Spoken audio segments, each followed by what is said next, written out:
DQൻ്റെ welfare films അവർ collaboration accept ചെയ്തു. അതാണ് ഇപ്പോഴത്തെ കുറച്ചും കൂടി വൈറലാവാനുള്ള കാരണം. ഇതിൻ്റെ സൈഡ് എഫക്റ്റ് പറഞ്ഞാൽ നമുക്ക് ബോണിന് ഭയങ്കര പെയിൻ ഉണ്ടാവും, തേയ്മാനം വരും. പക്ഷേ ഇതൊരു കൗതുകമാണ്. രക്ഷിത് ഷെട്ടിയും പിന്നെ കൂട്ടത്തിൽ ചാർലി എന്ന് പറഞ്ഞിട്ട് പട്ടിയുടെ ഒരു ഫോട്ടോ വരച്ചിട്ട് അത് ഇൻസ്റ്റയിൽ ഇട്ടിട്ടുണ്ടായിരുന്നു.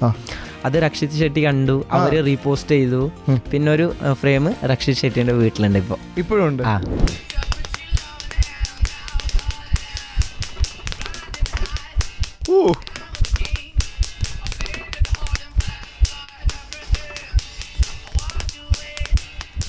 ഈ ഫിംഗർ സ്നാപ്പ് ചെയ്യുന്ന പല ആൾക്കാരെ നമ്മൾ കണ്ടിട്ടുണ്ട്. പക്ഷേ അതൊരു അത്ഭുതമായിട്ട് തോന്നിയത് ഈ പുള്ളി ചെയ്തപ്പോഴാണ്. Manikandan, welcome to club FM. Thank you so much. ഇപ്പം നേരെ വരികയല്ലേ കാസർഗോഡ് നിന്ന്? അതെ. ഓക്കെ, എങ്ങനെയാണ് ഇത് ആക്ച്വലി ചെയ്യുന്നത്? ഇത് ശരിക്കും കൈ വേദനിക്കുമോ? വേദനിക്കുമോ ചോദിച്ചാൽ വേദനിക്കും. കാരണം നമ്മൾ ആകെ യൂസ് ചെയ്യുന്നത് 2 ഫിംഗേഴ്സ് മാത്രമാണ്. ഓക്കെ, നമ്മൾ നോർമലി സ്നാപ്പ് ചെയ്യുന്നത് നമ്മുടെ തമ്പ് ഫിംഗറും മിഡിൽ ഫിംഗറാണ് സ്നാപ്പിങ് ചെയ്യുന്നത്. പക്ഷേ ഞാൻ യൂസ് ചെയ്യുന്നത് index finger and middle finger tap ചെയ്യുമ്പോഴുള്ള ശബ്ദമാണ്. യെസ്. ഓക്കെ, ഇത് എത്ര നാളായി തുടങ്ങിയിട്ട്? ഇങ്ങനെ ഒരു 3 കൊല്ലം. കൊറോണ ടൈമിലാണ് തുടങ്ങിയത്. ഒരു 3 കൊല്ലമായിട്ട് പ്രാക്ടീസ് ചെയ്തുകൊണ്ട് വരുന്നുണ്ട് ഇപ്പോൾ. ഓക്കെ, നമ്മളൊക്കെ ഇങ്ങനെ വെറുതെ ഇങ്ങനെ ചെയ്യാറുണ്ട്. ഇത് എപ്പോഴും ഇതൊരു കലയാക്കി മാറ്റാൻ തോന്നി എപ്പോഴാണ്? ഇത് മ്യൂസിക്കോട് ഭയങ്കര ഇൻട്രസ്റ്റ് ഉണ്ട്. അപ്പോൾ എന്തുകൊണ്ട് ഓക്കെ ഇങ്ങനെ നമ്മൾ ഓരോ പാട്ട് കേൾക്കുമ്പോഴേക്കും അതിൻ്റെ ബീറ്റ് ഇങ്ങനെ നമ്മുടെ താളബോധത്തിൽ ഇങ്ങനെ ഉണ്ടാവും. സോ അപ്പോൾ ഇൻസ്ട്രുമെൻറ്റ് കാര്യങ്ങളൊന്നും ആ ടൈമിൽ എൻ്റെ കൈമുണ്ടായിട്ട് അപ്പോൾ തോന്നിയൊരു ഐഡിയ ആണ്. ഓക്കെ, എത്ര പ്രോഗ്രാം ചെയ്തിട്ടുണ്ട് ഇതിനു വേണ്ടി മാത്രം? ഇപ്പോൾ ഏകദേശം ഒരു 50-നെക്കാളും മുകളിൽ സ്റ്റേജ് പെർഫോമൻസ് തന്നെ കുറേ ചെയ്തിട്ടുണ്ട്. ഒരു കന്നഡ ഫിലിമിൽ മണികണ്ഠൻ വർക്ക് ചെയ്തിട്ടുണ്ടായിരുന്നല്ലോ റീസെൻ്റ്ലി. അങ്ങനെ ഒരു അവസരം കൂടി കിട്ടി. സ്കൂൾ ലീഡർ എന്ന് പറഞ്ഞിട്ടുള്ള ഒരു സ്കൂൾ ലീഡർ. അതെ, ഓക്കെ, ഒരു കന്നഡ മൂവിയാണ്. റസാഖ് പുത്തൂറാണ് ഇതിൻ്റെ ഡയറക്ടർ. അപ്പോൾ അതിൻ്റെ മ്യൂസിക് ഡയറക്ടർ ജയകാർത്തിയാണ്. ആ ചേട്ടൻ എൻ്റെ വീടിൻ്റെ തൊട്ടടുത്താണ് ഇവരുടെ സ്റ്റുഡിയോ വരുന്നത്. അപ്പോൾ ഞാൻ അവിടെ പോയി ഇരിക്കുമായിരുന്നു. അപ്പോൾ അവരെന്നെ ജസ്റ്റ് പറഞ്ഞതാ, നീ കൂടിക്കോ നമ്മളൊന്ന് ചെയ്തത്. ഓക്കെ, അതിനകത്ത് എന്താ ചെയ്തത്? അതിൽ ഇന്ത്യൻ പെർക്കഷൻ. ഓക്കെ, ഇതിപ്പോൾ ലാസ്റ്റ് റീസെൻ്റ്ലി ചെയ്ത പ്രോഗ്രാം എന്ന് വെച്ചാൽ കാസർഗോഡ്. എങ്ങനെയുണ്ടായിരുന്നു ആ ഒരു ക്രൗഡ്? ഞാൻ ഏറ്റവും ആഗ്രഹിച്ച, അതായത് ഞാൻ സ്വപ്നം കണ്ട ഒരു സംഭവമായിരുന്നു. കാരണം എൻ്റെ നാട്ടിൽ ഒരു സ്റ്റേജിൽ പെർഫോമൻസ് ചെയ്യണം, കുറേ ആൾക്കാരുടെ മുന്നിൽ ഇങ്ങനെ പെർഫോമൻസ് ചെയ്യണം. അപ്പോൾ ഞാൻ ഒട്ടും വിചാരിക്കാത്ത ഒരു സംഭവമായിരുന്നു. പക്ഷെ അവർ ഇൻവൈറ്റ് ചെയ്തു. കാസർഗോഡ് ഫ്ലീ ആണ്. അപ്പോൾ അവർ ഇൻവൈറ്റ് ചെയ്തു ആൾക്കാരുടെ മുമ്പിൽ ഇങ്ങനെ പെർഫോമൻസ് ചെയ്യണം, ലൈക്ക് ഇതൊരു യൂണിക് സ്കില്ലാണെന്നൊക്കെ പറഞ്ഞു. പക്ഷെ ഞാൻ അത്ര ക്രൗഡ് ഉണ്ടാവുമെന്ന് ഞാൻ വിചാരിച്ചിട്ടാണ്. ഞാൻ അവിടെ സ്റ്റേജിൽ പോയിട്ട് നിൽക്കുമ്പോൾ ഐ ഫീൽ വെരി ഹാപ്പി. ഞാൻ വിചാരിച്ചു okay my dreams come true എന്നൊക്കെ വിചാരിച്ച് ആ ഒരു മൊമെൻറ്റ് ഭയങ്കര ഇഷ്ടമാണ്. ഭയങ്കര പറയാൻ പറ്റാത്തൊരു ഹാപ്പിനെസ്. മണികണ്ഠൻ ബ്രോ പഠിച്ചത് എന്താണ്? ഞാൻ ഇപ്പോൾ PG കംപ്ലീറ്റ് ചെയ്തു. ഞാൻ PG MA കന്നഡ ലിറ്ററേച്ചറാണ് ചെയ്തത്. അപ്പോൾ കന്നഡ ഭാഷ നല്ലപോലെ അറിയാം? കന്നഡ എൻ്റെ മദർ ടങ്ക് കന്നഡയാണ്. അപ്പം കന്നഡയിൽ എന്തെങ്കിലും എൻ്റെ സംസാരിക്കുമോ? ಕನ್ನಡದಲ್ಲಿ ಓಕೆ. ಹಾಯ್, ನನ್ನ ಹೆಸರು ಮಣಿಕಂಠ, ನಾನು ಬರೋದು ಕಾಸರಗೋಡಿಂದ. ಹೇಗಿದ್ದೀರಾ? ഓക്കെ, ഹായ്, എൻ്റെ പേര് മണികണ്ഠൻ, ഞാൻ വരുന്നത് കാസർഗോഡ് നിന്നാണ്. എന്തൊക്കെയുണ്ട്, സുഖമാണോ? How are you? അത് തന്നെ. ഓക്കെ, അപ്പോൾ കത്തി.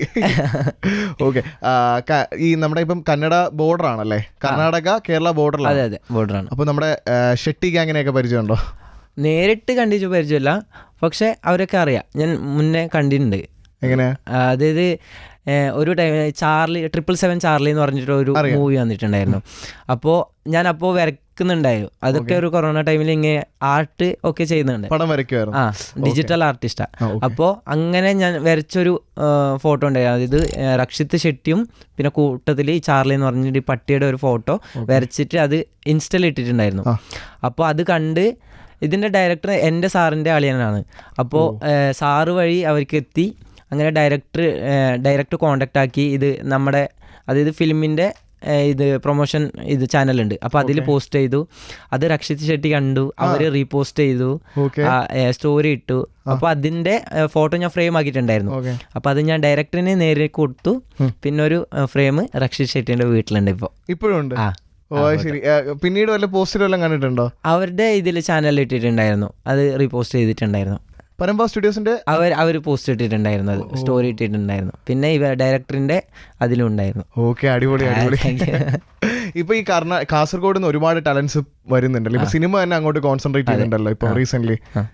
കാസർഗോഡിലേക്ക് മുന്നേ ആണെങ്കിൽ നമ്മൾ ഒരു സിനിമ ഒക്കെ ആണെങ്കിൽ കണ്ണൂരിന്റെ അങ്ങോട്ടായിരുന്നു കൂടുതലും ആക്ടേഴ്സ് വരുന്നുണ്ടായി. അപ്പോൾ കാസർഗോഡിലേക്ക് എന്തുകൊണ്ട് വരുന്നില്ല എന്നുള്ള ഒരു തോട്ട് ഉണ്ടായിരുന്നു. ഇല്ലെങ്കിൽ കാസർഗോഡ് എന്ത് ഇങ്ങനെ ബാക്കായിട്ട് നിൽക്കുന്നതായിരുന്നു. പക്ഷേ ഇപ്പോൾ ആൾക്കാർ പറഞ്ഞാൽ ഷൂട്ടിങ്ങിന് ഒരുപാട് ഇപ്പോൾ നമ്മുടെ ആണെങ്കിൽ നമ്മുടെ സ്ഥലത്തേക്ക് തന്നെ പെർല, ബദിയടുക്ക അങ്ങോട്ട് സൈഡൊക്കെ വരുന്നുണ്ട്. പിന്നെ കന്നഡയിൽ ഇപ്പോൾ റീസെൻ്റായിട്ട് കുറേ ആൾക്കാർ ചെയ്ത ഷൂട്ടിംഗ് ഒക്കെ ലൊക്കേഷൻ പറഞ്ഞാൽ നമ്മളെ തൊട്ടടുത്തുള്ള നാടൊക്കെയാണ്. അപ്പോൾ ഇപ്പോൾ ആൾക്കാർ ഇങ്ങോട്ടേക്ക് വരാൻ തുടങ്ങി. നമ്മുടെ കാസർഗോഡിനെ കൂടി ഇപ്പോൾ ഉൾപ്പെടുത്തുന്നുണ്ട് ഇത് സിനിമയിലാണെങ്കിൽ. ഇപ്പോൾ തൊണ്ടി മുതൽ ദിക്സാക്ഷി, തിങ്കളാഴ്ച നിശ്ചയം, ഇതൊക്കെ ഈ കാഞ്ഞങ്ങാട് സൂഫ്രംസോ നിങ്ങളുടെ വീടിൻ്റെ അടുത്തായിരുന്നു.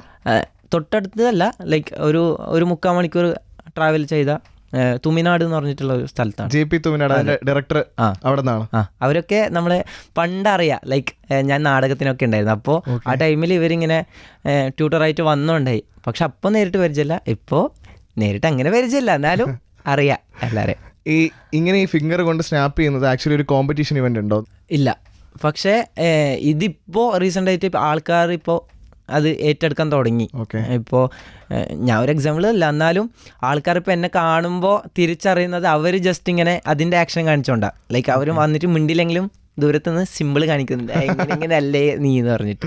അപ്പോൾ അതൊക്കെ കാണുമ്പോൾ ഭയങ്കര സന്തോഷം. പിന്നെ ചിരി അല്ലേ മെയിനായിട്ട്? ചിരി ആരെങ്കിലും പറഞ്ഞിട്ടുണ്ടോ? ഒരുപാട് പേര്. എൻ്റെ ഫസ്റ്റത്തെ വീഡിയോ വൈറലാവാനുള്ള കാര്യം അതിൻ്റെ താഴെ വന്ന കമൻറ്റ്സ് അടിപൊളി ചിരിയാണ്, അപ്പോൾ നല്ല ചിരിയാണെന്നൊക്കെ പറയാം. അപ്പോൾ കൂടുതലും പിന്നെ എനിക്കും തോന്നി ഓക്കെ ഇങ്ങനെ ചെയ്താൽ ഓക്കെ അത്യാവശ്യം വൈറലാകും എന്നൊക്കെ അറിയായിരുന്നു. അപ്പോൾ പിന്നെ അത് കഴിഞ്ഞുള്ള റീൽസൊക്കെ ചിരിച്ചുകൊണ്ടാണ് ഇട്ടത്. ഇപ്പോൾ ഏത് സോങ് കേട്ടാലും പെട്ടെന്ന് ഇങ്ങനെ സ്നാപ്പ് ചെയ്യാൻ പറ്റും. ഞാൻ ചെണ്ട പഠിച്ചിട്ടുണ്ട്. അപ്പോൾ അതിൻ്റെ ഒരു താളബോധം എനിക്ക് ഓൾറെഡി ഉണ്ട്. അപ്പോൾ ഒരു പാട്ട് കേട്ടാൽ ജസ്റ്റ് ഒരു 2-3 വട്ടം കേൾക്കും. അപ്പോൾ അതിൻ്റെ ബീറ്റ് ഏകദേശം മൈൻഡിൽ വരും, പിന്നെ അത് വെച്ച് ചെയ്യും. ഇതെങ്ങനെ കൊട്ടുന്നതെന്ന് ജസ്റ്റ് ഒന്ന് കാണിച്ചു തരാം എനിക്ക് മനസ്സിലാവാൻ വേണ്ടി. നമ്മുടെ ഇൻഡെക്സ് ഫിംഗർ മിഡിൽ ഫിംഗറിലേക്ക് ഇങ്ങനെ തട്ടാ ചെയ്യാം. ഇങ്ങനെ ഇതിങ്ങനെ തട്ടും. ഇത് സ്ലോ മോഷൻ ആക്കുന്നുണ്ടെങ്കിൽ ഇങ്ങനെ തട്ടും. അപ്പം ശബ്ദം എങ്ങനെയാ വരുന്നത്? എല്ലുന്നാ? അതായത് നമ്മുടെ ഇത് ഇങ്ങനെ കൊട്ടുമ്പോൾ നമ്മൾ എത്രത്തോളം തളർത്തുന്നു അത്രയുള്ള സൗണ്ട് വരും. അപ്പോൾ നമ്മൾ ആദ്യമായിട്ട് ചെയ്യുമ്പോഴേക്കും നല്ല പെയിൻ ഉണ്ടാവും. സോ ഇത് പ്രാക്ടീസ് ചെയ്ത് ഞാൻ മാക്സിമം അതിൻ്റെ വേരിയേഷൻ കൊണ്ടുവരാൻ നോക്കുക. അതായത് എന്താ വെച്ച് പഠിച്ചാൽ നല്ല സൗണ്ട് ഇങ്ങനെ. ഇതിപ്പം ഇങ്ങനെ അടിക്കുന്ന സമയത്ത് ഈ വീഡിയോ കാണുമ്പോഴൊക്കെ ആൾക്കാർ വന്ന് പറയത്തില്ലേ, പലരും ചോദിക്കില്ലേ മോനെ വേണോ ഇത് കൈക്ക് പ്രശ്നം? ഒരുപാട് പേര് ചോദിച്ചിട്ടുണ്ട്. കാരണം ഇതിൻ്റെ സൈഡ് എഫക്റ്റ് പറഞ്ഞാൽ നമുക്ക് ബോണിന് ഭയങ്കര പെയിൻ ഉണ്ടാവും, തേയ്മാനം വരും. അപ്പോൾ ഇങ്ങനെയൊക്കെ ചെയ്തിട്ടാണോ നീ ഇങ്ങനെ, അതായത് ഭാവിയിലേക്കുള്ള ഇത് പെയിനെല്ലാം നോക്കണ്ടതെന്നൊക്കെ പറഞ്ഞിട്ട്. പക്ഷേ ഇതൊരു കൗതുകമാണ്. അപ്പോൾ ഇനി ഡെയിലി വീഡിയോസ് നമുക്ക് പ്രതീക്ഷിക്കാം? ഞാൻ അങ്ങനെ ഡെയിലി കണ്ടിന്യൂ ചെയ്യുന്നതല്ല. കാരണം ഞാൻ റീലിടുന്ന വീഡിയോസ് ഒന്നും ഞാൻ ഷൂട്ട് ചെയ്യുന്നതല്ല, എൻ്റെ ഫോണിലും ഷൂട്ട് ചെയ്യുന്നതല്ല, ഞാൻ ഫ്രണ്ട്സിൻ്റെ ഫോണിലാണ് ഷൂട്ട് ചെയ്യുക. അപ്പോൾ എനിക്ക് സമയം കിട്ടുമ്പോൾ നല്ല ക്യാമറ കിട്ടിയാൽ അവരുടെ അടുത്ത് ജസ്റ്റ് ഇങ്ങനെ എടുത്ത് തരുമോ എന്ന് പറയും. അങ്ങനെ അവരെടുത്ത് അവരുടെ അതിൽ തന്നെ അക്കൗണ്ട് ആക്കിയിട്ട് ഞാൻ പോസ്റ്റ് ചെയ്യുക, ഷെഡ്യൂൾ ആക്കിയിട്ട് വെക്കും. അടിപൊളി. ഈ റീൽസ് കണ്ടിട്ടാണ് നെക്സ്റ്റ് മലയാളം പ്രോജക്റ്റ് ഓണായ? ഇത് എൻ്റെ കുറച്ച് വീഡിയോസൊക്കെ കണ്ടിട്ടുണ്ടായിരുന്നു. അപ്പോൾ ഇപ്പോൾ റീസെൻ്റായിട്ട് സൂഫ്രം സോ പറഞ്ഞിട്ടുള്ള അതിലേക്കും ഇട്ടിട്ടുണ്ടായിരുന്നു. അപ്പോൾ അവർ പ്രൊമോഷൻ്റെ ഇതിലേക്ക് വിളിച്ചിട്ടുണ്ട്, ഇൻവൈറ്റ് ചെയ്തിട്ടുണ്ടായിരുന്നു. പിന്നെ തുളുവിലൊരു മൂവി ഉണ്ട് അനാർക്കലി പറഞ്ഞിട്ടുള്ള, അപ്പോൾ അവരുടെ പ്രൊമോഷനിലേക്ക് ഒരു ഇൻവിറ്റേഷൻ കിട്ടിയിട്ടുണ്ടായിരുന്നു. പിന്നെ മലയാളത്തിൽ ഇപ്പോൾ റീസെൻ്റായിട്ട് നമ്മുടെ DQൻ്റെ വെൽഫെയർ ഫിലിംസ് അവർ കൊളാബറേഷൻ അക്സെപ്റ്റ് ചെയ്തു. അതാണ് ഇപ്പോഴത്തെ കുറച്ചും കൂടി വൈറലാവാനുള്ള കാരണം. ലോകയിലെ ലോക മുറാരി എന്ന് പറഞ്ഞിട്ടുള്ള ഒരു സോങ്, അതാണ് ചെയ്യാം.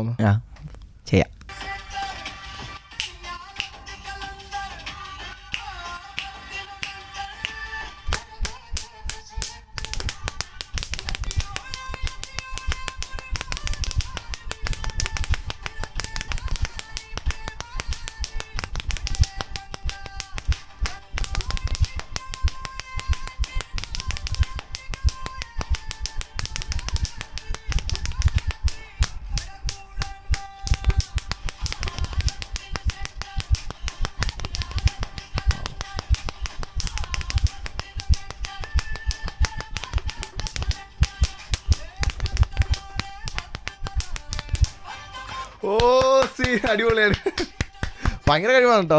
Thank you. വേറെ ഏത് സോങ് ചെയ്യാൻ പറ്റും? ഇംഗ്ലീഷ് സോങ് ഉണ്ട്, ബാഗിൻ. അത് ഞാൻ എവിടെ അങ്ങനെ പോസ്റ്റ് ചെയ്തിട്ടാ.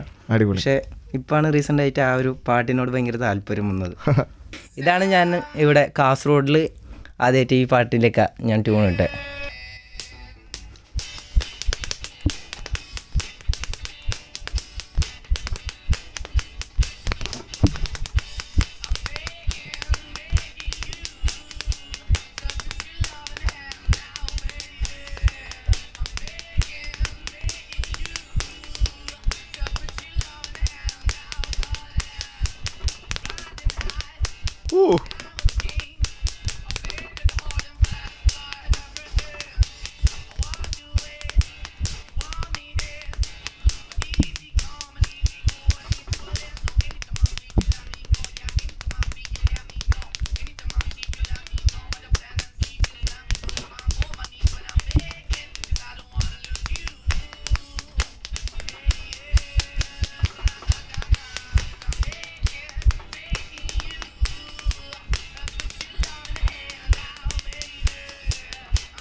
മോനെ സീൻ ഒരു രക്ഷയില്ല കേട്ടോ.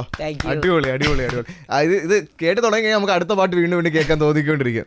ബ്രോയുടെ വീഡിയോയിൽ അനിരുദ്ധ് കമന്റ് ചെയ്തിട്ടുണ്ട്, സായി അഭ്യങ്കർ കമന്റ് ചെയ്തിട്ടുണ്ട്. ആരൊക്കെ ഇങ്ങനെ കമന്റ് ചെയ്തിട്ടുണ്ട്? എൻ്റെ മനസ്സിലായോ പറഞ്ഞിട്ടുള്ള ഒരു സോങ് ഉണ്ടായിരുന്നു, അതിനാണ് അപ്പൊ അതിനാണ് അനിരുദ്ധ് കമന്റ് ഇട്ടിട്ടുണ്ടായത്. പിന്നെ സ്റ്റോറി ഇട്ട് അത് ഞാൻ രാവിലെ എണീച്ച് നോക്കുമ്പോഴേക്കും കാണുന്ന ഫസ്റ്റത്തെ, അതായത് ഫോൺ എടുത്ത് നോക്കുമ്പോഴേക്കും ഫസ്റ്റ് കാണുന്നതാണ് അനിരുദ്ധ് കമന്റ് ഇട്ടിട്ടുണ്ടായിരുന്നു.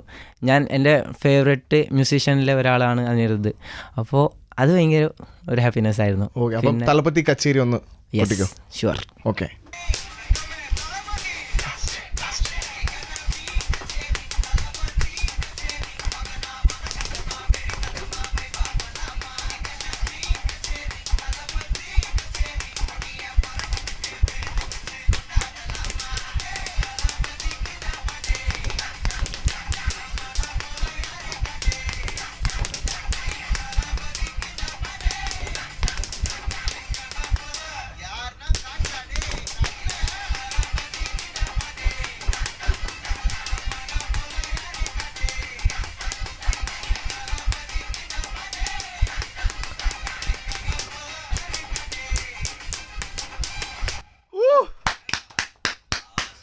Super bro, super. ഒരു രക്ഷയില്ല. വെറുതെ എല്ലാം അനിരുദ്ധ് കമന്റ് ചെയ്ത്. ഏതൊക്കെ റെക്കോർഡ് പഠിച്ചിട്ടുണ്ട്?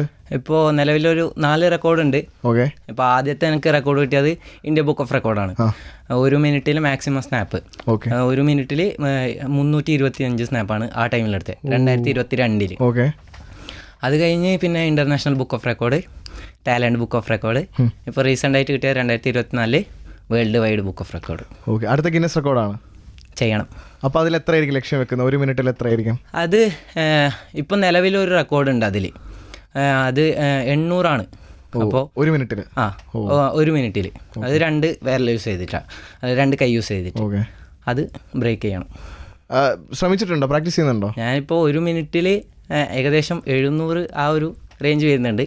ഓക്കെ. അപ്പം അടുത്ത ഗിന്നസ് റെക്കോർഡാണ്. അതെ. ഓക്കെ, അടിപൊളി.